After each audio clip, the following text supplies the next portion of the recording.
They were feeling shock. They were depressed. They were angry. They wanted to take, revenge, because whatever happened, if you see at Sushant's face, you can see his purity. You'll see his twinkling eyes. Right. You'll see his charming smile. Right, You'll exactly know how pure his heart is. Right. Everybody wanted to protect him. Right. And whatever happened to him, nobody was able to take it, because the mother in us, it arose in all of us. Right. We wanted to just put a blanket on top of him, आंचल, हमारा प्यार का आंचल, कि उसको कुछ नहीं हो, right? और उसके साथ ये हो गया और हम कुछ नहीं कर पाए. Right. So of course the healing had to happen, and in the process I understood that I only don't have to heal, but there's thousands of people who need healing. Right? And that's when I started I started speaking up. I started telling people how to still stay positive in everything what we are going through. Right.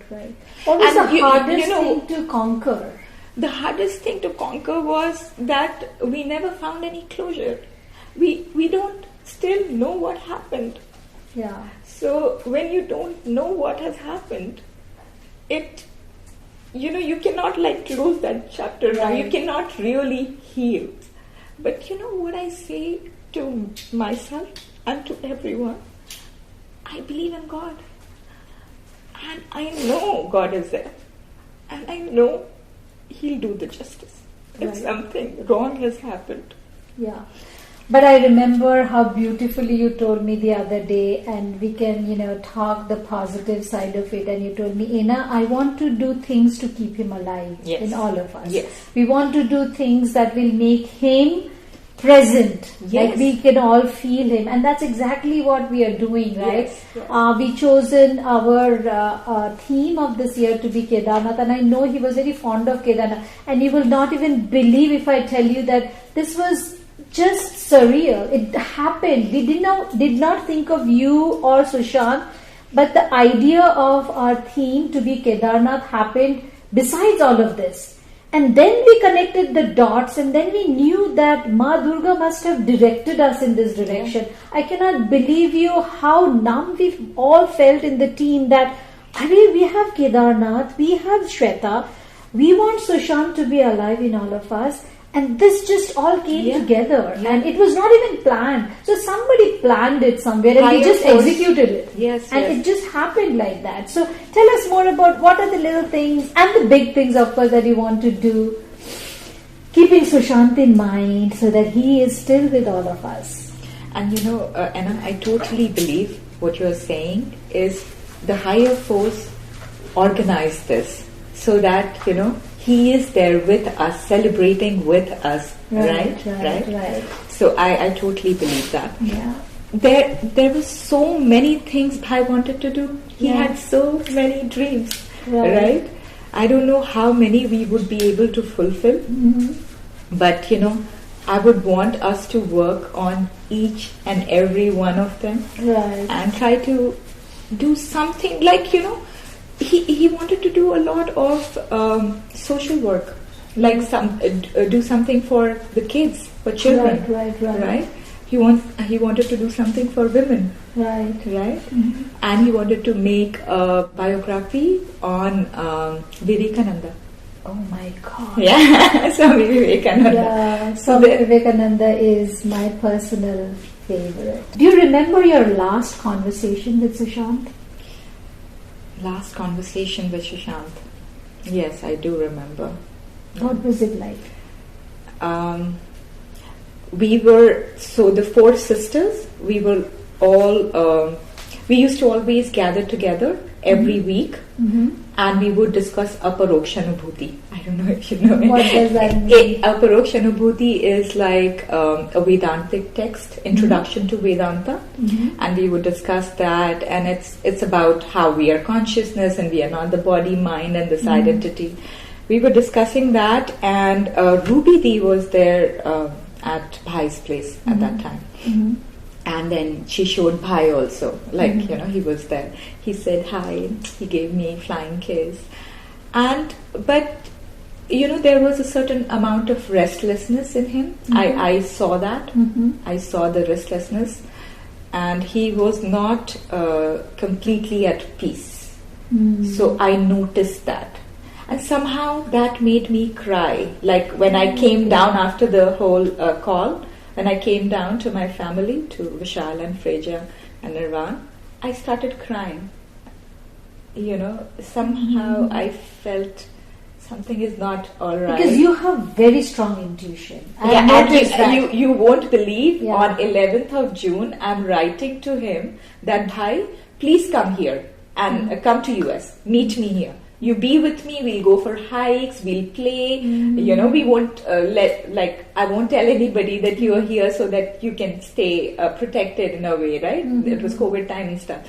So I somehow had a feeling that he has to come here. Yeah.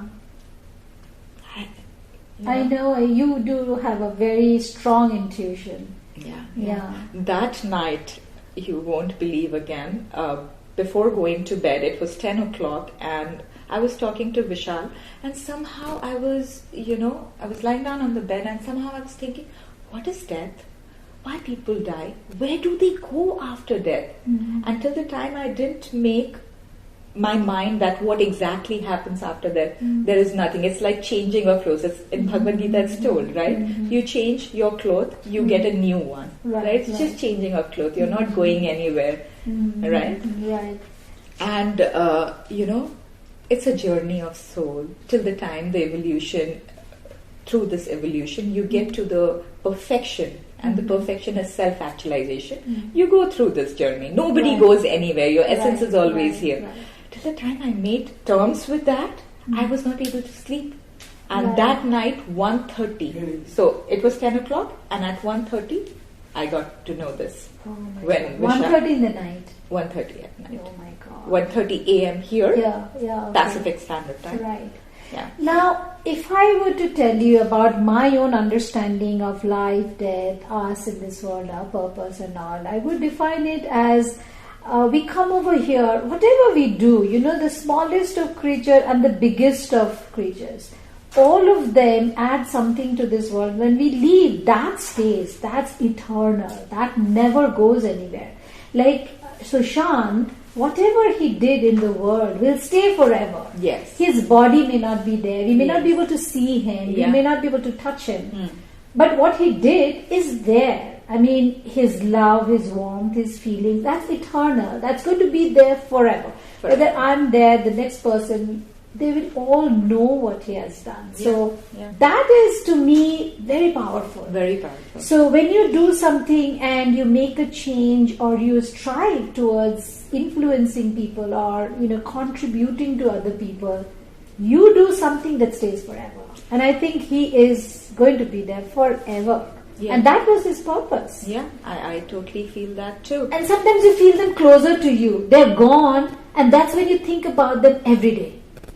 Every moment, right? Yeah. Every moment you feel they're their like presence. with you. And I felt that with I lost my own parents, and I felt that with my parents. That I would feel that they're with me. I'd sometimes want to pick up the phone. So nobody goes anywhere.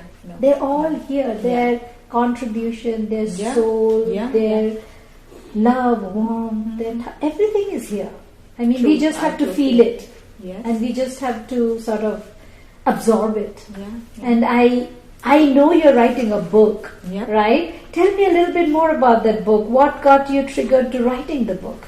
Okay, so of course, as you know, after the death of my brother, there was so much of media outpour and so many distractions, and I needed to heal, right? I had faith in non-duality, spirituality, and I went with this pain. I went on a retreat, 1 month retreat. I just took off completely. So I left my phone, there was no connection there, no network there, and I went in a kutia, a log cabin, and for 1 month I didn't get to see anybody. So when you are there is no human interaction, and you are completely alone. It was a solitary retreat. and you were supposed to just meditate and be absorbed in the self, and you can study too, right? So I was doing that, and during that time I read this chapter of universal responsibility in a Buddhist text, and I was healing, and this spirituality was helping me. Right, I knew there's a way out. Right. You don't have to